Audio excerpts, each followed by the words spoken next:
Good morning, friends. So today we're wrapping up our stewardship series, and we're focused on Genesis 15 and Jeremiah 31, and it's this covenantal language.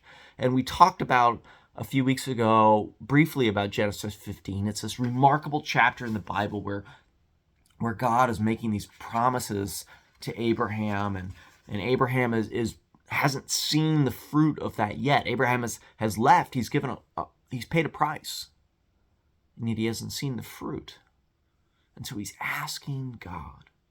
And so God has Abraham cut these animals in two in Middle Eastern common treaty method. And then God puts Abraham to sleep. And rather than having Abraham walk through as the weaker party, as the one upon whom the burden, the obligation of keeping the covenant lies, God walks through.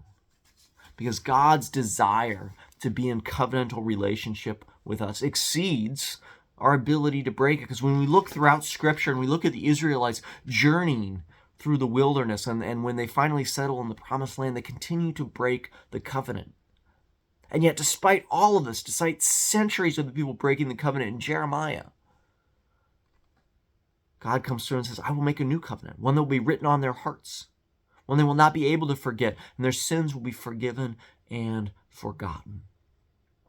God so desires to be in relationship with us that God continues to bless us.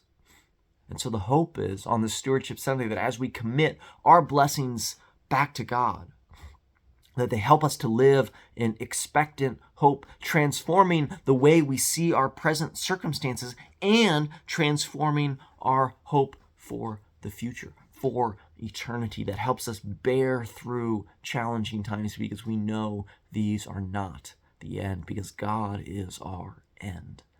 Thanks be to God.